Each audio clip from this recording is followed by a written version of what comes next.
The greatest bank heists in history didn't involve masks, guns, or getaway cars. They didn't happen in the dead of night. The greatest heist happened in broad daylight, with a signature on a piece of paper in London. And in one single moment, an entire nation's wealth evaporated into thin air. This is not a story about war. This is a story about the weaponization of finance. How the Palestine Pound, once stronger than the US dollar, became a ghost currency overnight. Welcome to the financial Nakba. To understand the tragedy, we must first look at the illusion of prosperity. The year is 1927. The British Mandate decides to replace the Egyptian pound with a new local currency, the Palestine Pound. It wasn't just paper, it was a promise. The British government guaranteed that for every one Palestine pound, there was £1 sterling sitting in a vault in London. It was a hard currency, trusted by everyone. By the 1940s, Palestine was booming. Citrus exports from Jaffa, oil refineries in Haifa. The currency was so strong that landlords in Beirut and Amman preferred getting paid in Palestine pounds. People felt safe. They deposited their life savings into British banks: Barclays, Ottoman Bank, Anglo-Palestine Bank. They believed the empire's guarantee was ironclad. But in the shadows of Whitehall, London, a different calculation was being made. World War II had bankrupted Britain. They owed billions, and they needed to stop money from leaving the empire.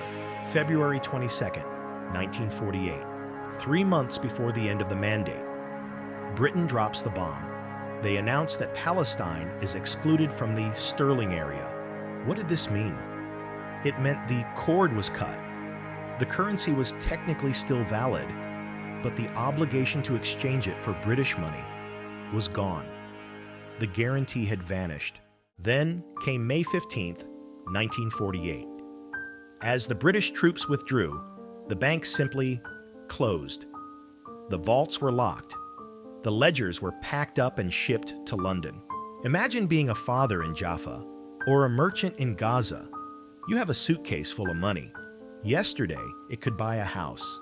Today, the bank door is shut, and no one knows if this paper is worth anything. In the new state of Israel, they quickly converted the old notes to the new Israeli lira. In Jordan, they replaced it with the dinar. But for the refugees, for those fleeing their homes, chaos. A black market emerged. Desperate Palestinians tried to smuggle their notes into Jordan or exchange them for a fraction of their value. Predatory traders bought a £10 note for £1. Wealth that took generations to build was wiped out in weeks. It wasn't just the loss of land, it was the loss of liquidity. The middle class became the poor class instantly. But where did the real value go? Remember the gold and securities in London? They didn't disappear. They stayed in the British Treasury. It was, in essence, a frozen loan that was never fully repaid to the people. For decades, people kept these notes under their mattresses, hoping that one day the banks would reopen, hoping that the empire would honor its promise.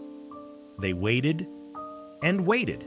Today, a 50 Palestine pound note is sold on eBay for thousands of dollars as a rare collectible. A cruel irony. The paper is finally valuable again, but only as a souvenir of a tragedy. The story of the Palestine Pound teaches us a brutal lesson in geopolitics. There is no economic independence without political independence. Money is trust.